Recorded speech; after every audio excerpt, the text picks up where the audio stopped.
The algorithm is a mirror. It just shows you more of yourself. A white guy got me upset today. Why is that? And you go looking for videos like that. It's not going to just be a moment anymore. You're going to keep getting videos talking about why white people suck. You never liked me. You liked the reflection of yourself that you saw in my opinions and my belief. It's a paradox. I want you to accept me and I want you to tolerate my life, but I won't tolerate how you think life should go. But I expect you to tolerate my intolerance of you. And say that the reason that you're unhappy is because of this job. It's because of this abusive boyfriend, or because of this abusive girlfriend, or because your family is just full of narcissists and you're the only sane one. Eventually, you have to realize that not every single person you come across that disagrees with you and doesn't validate your feelings is a narcissist. Not everyone that disagrees with you or sees a different reality than you is gaslighting you. The victim mentality has become a victim contagion. But let's start from the beginning.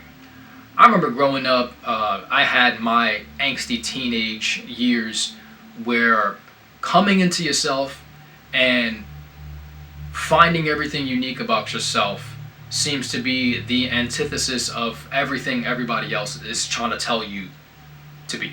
Especially if you're a creative or passionate person, you have all these dreams and all these aspirations, and you look at the world around you, especially if you haven't been dealt the best hand, which is most of us, and your initial thought is, no one wants me to be who I'm meant to be. And you attach yourself so much to these ideas of who you're meant to be that you start to lose sight of who you actually are, and your life just becomes a sort of rebellion against the status quo, against what everyone else is telling you should be. Hence why a lot of teenagers, if they grow up in a Christian home, they have their atheist phase. If they grow up in a Democrat home, they might have their conservative phase. If they grow up in a conservative home, they might have their Democrat phase. They might have their ultra left or their ultra right phase, depending on where they grew up, because in a sense there's society tugging them to pull this way, and inside you're like, well, I want to develop myself. Who am I as a person? So when you're a free thinker, naturally you're going to just go against whatever is being taught to you in order to challenge if there's any truth to it. And then somewhere down the line you realize why whatever you were rebelling against had merit in it, and you realize the way that you were going was a little bit too extreme. But ironically, in this individualistic journey of self-discovery, as you start to pull away from your family and your original community, you start to try to find belonging in another community or another system.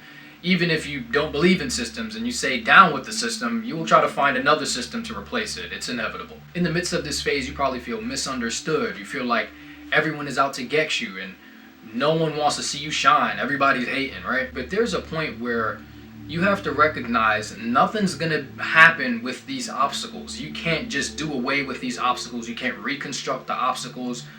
You have to just find it in yourself to find another way around these obstacles, because we're all dealt a hand. Some of them are good cards, some of them are bad cards, and we realize we can't rewrite the rules to the game. And there ain't no use huffing and puffing and looking around and saying how everybody's a cheater and everybody's playing dirty. It's either you play dirty yourself or you rise to the occasion and show everyone else that you can play clean and still win. But I think in the age of information, chronic complaining has grown so rampant that this is no longer a victim mentality that we're trying to overcome, but it's a victim contagion. It's a disease. It's highly contagious, and it's almost impossible to get rid of, because everything that you feed the algorithms in social media, on the internet, and even in real life when you're interacting with other people that are interacting with the algorithm, is constantly feeding you more of yourself, more complaining, more negativity,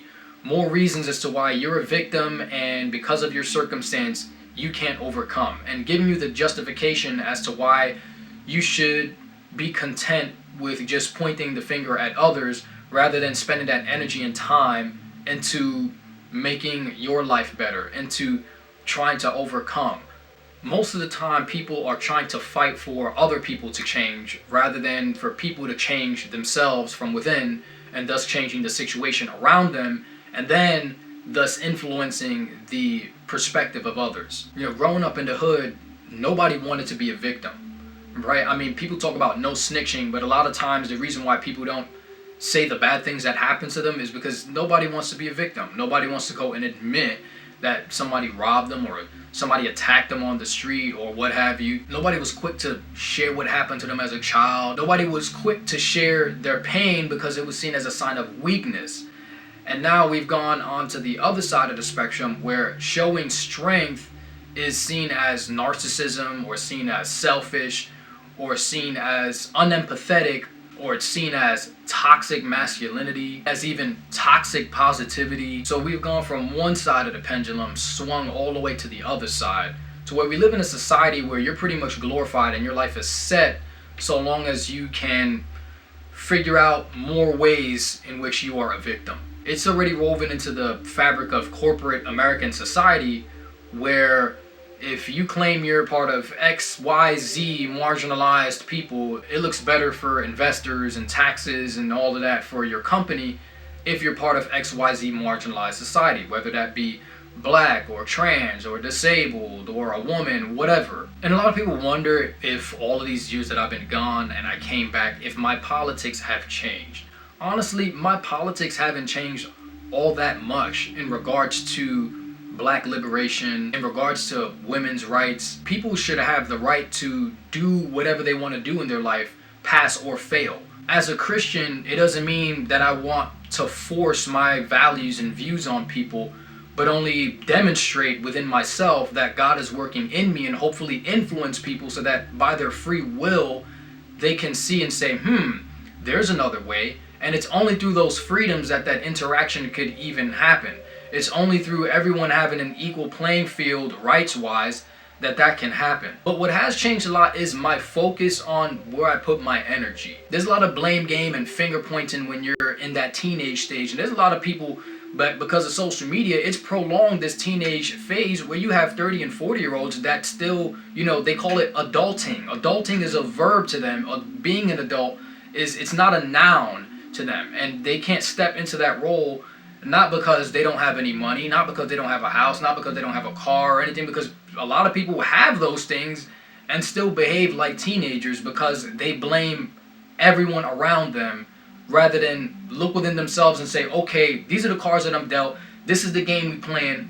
How can I figure out with what I have, how can I figure out my own personal unique genius within myself on how I'm going to be the best that I can be? I think a huge part of that is the fact that I have a family now. I have a wife and a kid. I can't be sitting around thinking, oh, I'm black, they're discriminated against me. I might as well not try out for this job because it's hard for black people to get in. I don't got time to come up with excuses as to, oh, I came up in a poor neighborhood on Section 8, living in Harlem, around drugs and this and that. I don't have time for excuses because if anything, that adds to my testimony. It adds to show how much God rose me and exalted me above all of those things. I still got my limbs, even though I deal with chronic pain. I could still do something. No matter what you're in, you could be in a wheelchair, you could have none of your limbs. You could, as long as you are comprehending what I'm saying in this video, as long as you're having ears to hear and eyes to see, as long as you think, so you are. You're here on this earth. You can still make some type of change. You could still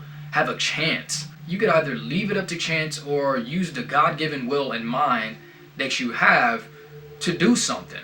I mean, for how long are you going to complain for? For how long are you going to put your energy into shouting about injustice when this is nothing new? Injustice has always been around, and if anything, there's more opportunities than ever, not only because people have just complained about it or protested, but because people have placed themselves in high places because they said, okay, I'm going to protest, I'm going to say what's wrong in the world, but I'm also going to be what's right in this world. A lot of things get overly politicized. People say politics is everything, but what is politics about? Politics is power. People have become so obsessed with power. When you look at any movement now that's against the status quo, it's about what? We're taking our power back. The Me Too movement, we're taking our power back. The feminism movement, we're taking our power back. Black Lives Matter, we're taking our power back, right? Well, what power are we talking about? Are we talking about an external power or an inward power? Because we all have power, right? If we have this idea that power is coming from our external circumstances, then we've given up everything that we are. And we've started to live our life for stuff that's external rather than an inward development that manifests outward. being a black person, there's two ways that I could go about equality.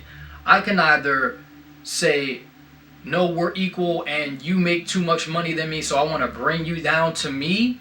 Or I can say, no, we're equal and I'm going to prove to you that we're equal by working even harder than you just to get to where you are. There's this idea that black people got to work twice as hard just to get half as far. To be honest with you, I'd rather know that I got somewhere because of my efforts than because I'm a diversity hire or because they needed to meet some type of quota in a company. That pendulum of power is constantly going to swing. You know, women are going to feel discriminated against. Then men are going to feel discriminated against because women are being hired more than men because people are focusing more on women so that they can have a nice corporate equality index score. The liberals will blame systemic racism. The conservatives will blame the migrants taking their jobs and the diversity and equity, inclusion, equity, whatever. There's always going to be something to blame. It doesn't matter where you are on the political spectrum. There's always going to be something or someone to blame. And this heavy politicizing of stuff has started to infiltrate people's personal lives. Like, there was a time where people didn't really bring up politics at the dinner table, and if they did, it was like, okay, those are your views and these are my views and we're together, because there's that feeling of family and togetherness that we hold as human beings, that I'm able to hear something different from me without being offended to the extent where now I don't want to associate with you anymore, or I don't feel disgust toward you because of your political beliefs or where you think society should head toward. There was a time, and I've said this before, where people looked at each other for their spirit, for their soul, and they were connected in that way, and so it wasn't something that was crazy for a liberal and a conservative to be friends. I think that's something that's unique to this generation, is that nobody likes each other anymore. Everyone is forming and breaking friendships based off of politics and opinions. Seeing someone in the image of God and seeing them for who they are and seeing that mirror of yourself, seeing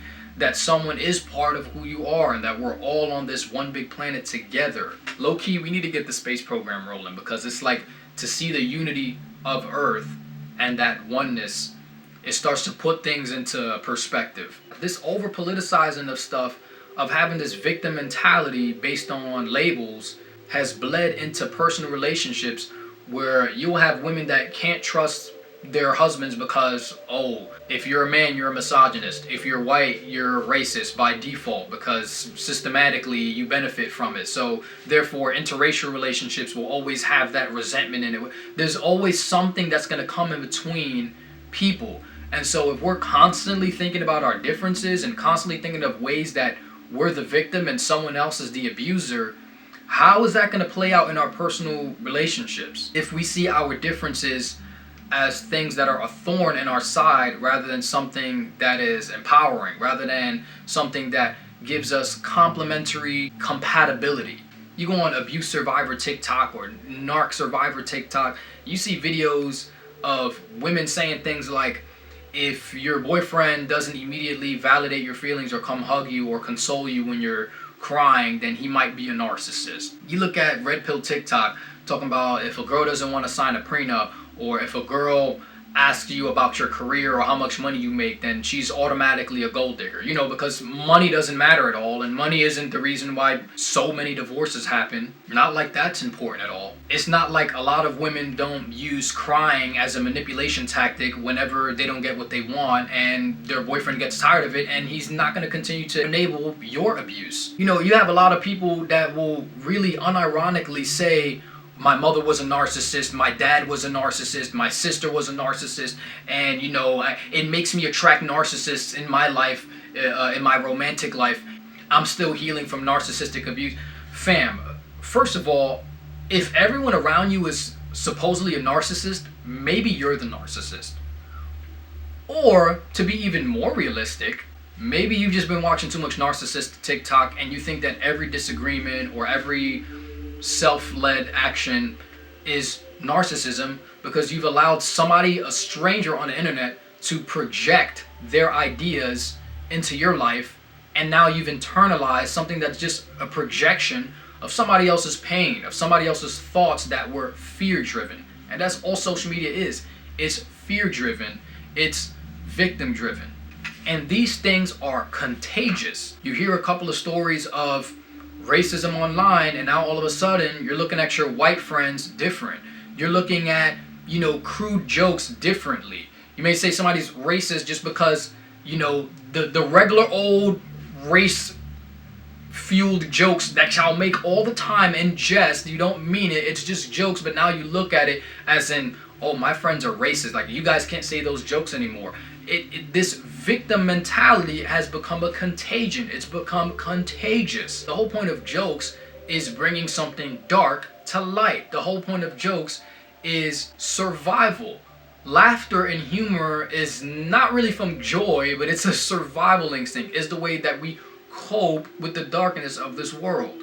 But now you have comedians being accused of violent language, using violent words if they make fun of whatever long list of marginalized people. Every joke is gonna hit somebody. We're such a hedonistic society that believes in our own pleasure and our own happiness that narcissism is just the default. Actual clinical narcissism is supposedly quite rare, and yet ask anybody online. They'll tell you that they were in a relationship with a narcissist, or several, or that both their parents were narcissists, or they had several narcissists in their families. And really, when you dissect what happened, is that someone did something that was for their self-interest, and they didn't like it because they had their own self-interest. Everyone has to cater to their self-interest and them being who they want to be. And anyone that gets in their way is a hater or trying to tear them down or is abusive or controlling or manipulative. But let these same people say, I don't want to be in your life anymore because of how you're behaving. And now they say, oh, this is emotional blackmail. This is an ultimatum. This is narcissistic abuse. My mother's a narcissist because she kicked me out of the house because she got tired of me bringing random men to the house and smoking in her crib. By the way, I'm 21 years old. My boyfriend is a narcissist because he works 40 hours a week and I don't work, and he expects to come home to a clean house and dinner. What am I, his slave? What am I, his mother? It's not like he's been busting his behind to take care of me all day. It's not like he's been busting his behind to put a roof over our heads while I'm sitting at home watching more narcissist TikTok. I mean, how dare he tell me what to do? And now he goes and cheats on you, which is wrong. But instead of looking at the nuance that something was very wrong with the relationship way before the infidelity, you'd rather sit there and say you were the perfect girlfriend and your narcissistic boyfriend went and cheated on you because all he cares about is himself. And I'm a man that has dated women, so of course my bias is going to be speaking more on things that I see women do because I don't date men. But in my experience, when I look online, whenever men do something wrong, people come down on them pretty damn hard. They're quick to call them narcissists. But no one is really quick to call a woman a narcissist unless she damn near kills 3 people. Because if she killed the first person, well, what did he do to deserve it? And if she killed the second person, oh, it's so sad. She's so traumatized. She keeps attracting men that are making her go crazy.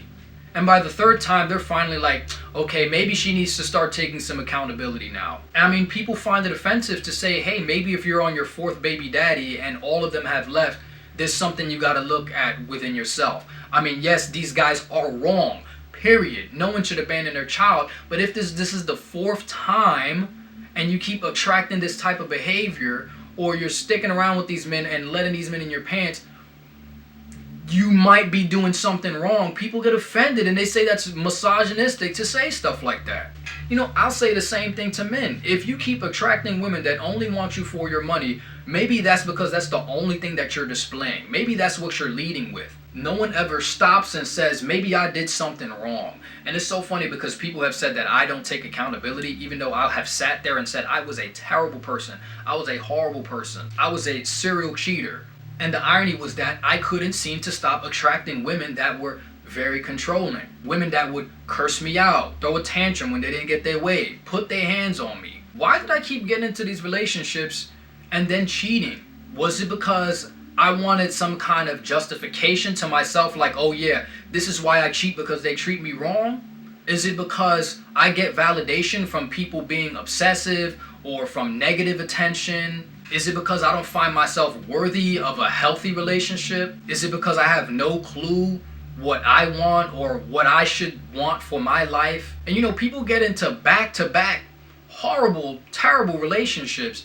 And it makes me wonder, is it that you want to be with a villain so that you can never see your own faults because of someone's monstrous behavior? It's like it overshadows all of your flaws. So if you're with this person, you say, you know what? It's easier to accept myself and see myself as such a good person in comparison to someone that's beating on me every day, somebody that's cursing me out every day. Does it make me look like a better parent and a better mother if I keep getting with these guys that abandon their children? Does it make me look better that I stepped up to the plate, that I'm raising these kids on my own, that I chose a bad father? We use other people to abuse ourselves. We use other people as an excuse as to why we can't rise. I'll give you a little story a friend told me one time way back. She had an uncle that had injured his leg, and it wasn't like a permanent injury to where you couldn't walk for the rest of your life, but he did have crutches and he was out of commission for a bit. And then when it was time for him to go back to work, like a couple of months later after he recovered, it's like he just didn't get a job. He was just always worried and telling people, I'm worried that my foot is going to give out or that my foot is not healed enough. And years had went by without this dude getting a job. Every time he said, oh, I'm going to change my life, I'm going to do something, it's like he didn't do that. You know, as if there aren't some jobs to where you can have a disability. And she was like, you know, I don't understand. I think he's just lazy or something. I think he just don't want to work, and he wants people to take care of him, and he likes that, and so he doesn't want to go back out there into the world. I said, you know what, I think it might be something deeper. A lot of times people have a plan for their life, and something hits them and they feel like a failure, and they will find any excuse, any crutch, literally in this case, to latch on to justify to themselves why they won't get back out there so that they don't have to fail again. They rather stay in that hole than to try to climb back out. It becomes one of those things where people are not scared of failure, but they're scared of success. You know, what? Ask yourself, if you're one of these people that's been in back-to-back abusive relationships, how do you behave when you find somebody that's healthy? Do you know what a healthy person looks like? Do you know what a healthy relationship looks like? Do you know what a good job looks like? Do you know what a good life looks like? What would happen if you got all of these things that you said you needed in order to have a good life? Because now the common denominator is you. Now it's up to you to keep up with those things. Now it's up to you to not sabotage the relationship, the job, the life, the family, whatever it is that your heart desires. Are you ready for those things? Are you ready to not be a victim? Okay, so you meet the perfect guy, you meet the perfect girl. Now all of a sudden your flaws start to come out, right? And now you feel like the bad guy because everything you got is perfect now. So now what? Where do we go from here? You push them away because you don't want to hurt them. You sabotage. You find any which way as to why you are not worthy of the thing, therefore you can't have it, because instead of you getting yourself together, you rather sabotage it. You rather be in a bad relationship. You rather not have a job at all or be in a job that you hate and say that the reason that you're unhappy is because of this job. It's because of this abusive boyfriend or because of this abusive girlfriend or because your family is just full of narcissists and you're the only sane one. Eventually you have to realize that not every single person you come across that disagrees with you and doesn't validate your feelings is a narcissist. Not everyone that disagrees with you or sees a different reality than you is gaslighting you. Not every conflict or every argument, not every displeasurable experience is abuse. But again, people are stuck in this angsty teenage stage where they are incentivized to view things in that way. There was a whole woman that got a book deal for falsely accusing someone of rape. And then people will say, well, who wants to be a victim? Why would anybody lie about that? There was a woman that got a whole book deal off of saying that her whole family got thrown in concentration camps and she got raised by wolves because of Nazi Germany. Well, who would lie about that? There's no incentive to be strong socially in our society. They want everybody to be a victim of something under the guise of being a survivor. Listen, I don't know about you, but as of me and my household, we serve the Lord. We ain't here just to survive.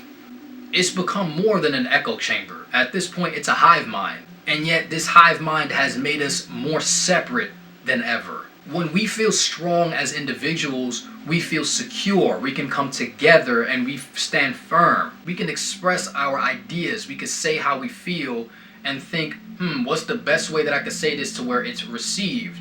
But I only have control over me expressing myself.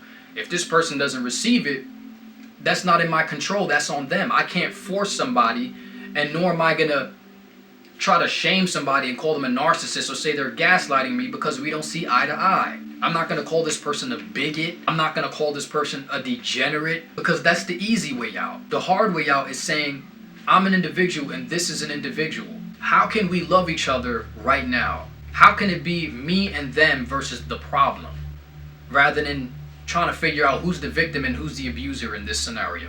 Men, women, all these gender wars and all of this, it's time to stop the blame game. Black, white, it's time to stop playing these race wars. Stop playing the blame game. You can have your ideas, I can have mine. How can we come together and create a harmony and try to figure out what's the best ideas so that we can both flourish together? What was the whole point of fighting for integration? Just so we could still be at each other's throats. And I'm not interested in anyone pretending to like me. I'm not interested in the political correctness. Even when I did identify as trans, I was never of the camp of we're gonna force people to use pronouns or get them fired from their job. Or black people could say whatever they want about white people and say the most heinous things. But the moment a white person has anything marginally critical to say about the black community, we're gonna call him a rapist and get him expelled from college. We can't force consciousness. We can't force people to think how we think. We can only force people to physically behave the way that we want them to behave. And that's just slavery. That's not freedom. That's not liberation. That's bondage. That is delusion. That is victimizing people. To take away someone's livelihood, their access to education, their access to being able to feed themselves, to feeling safe walking in the streets because of how they believe. We've watered down things like narcissists, Nazi. Now where people live in a fear-based mindset. They're not truly thinking, they're just mimicking other behaviors that they think are appropriate. They're just mirroring what they think is the right thing to do. They're just doing whatever they're told is right. Even if the right thing to do is getting somebody fired from their job, punching them in the middle of the street, burning down their banks, forcing them into re-education camps, diversity training. That sounds dangerously familiar. Out of the abundance of the heart, the mouth speaks. So how can we see the hearts of people that we would like to change if we don't let them speak? See, freedom of speech is still a right, but we as a society have become less gracious and we've become like vigilantes trying to police it in our own way socially. And of course, freedom of speech doesn't mean freedom from consequences. But what is the consequence of us building a society that says, do what we say or else?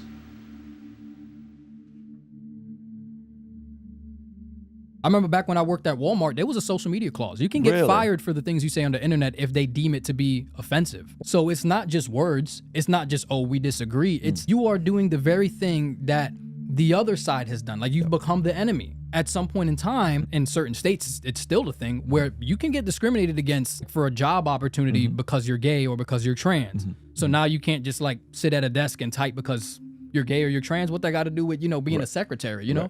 But now they're doing the opposite. I don't remember if it was my wife or a friend of mine where they were working and somewhere there was someone that had they, them pronouns. And they were like, you got 3 chances. By the 3rd time, it's an HR report, bro. Oh my God. You misgender somebody after 3 times. It's like, nah, you doing that on purpose. And it's like, bruh, I've been talking like this my whole life. And you think in a week, I'm going to get my act together to talk how you want me to talk?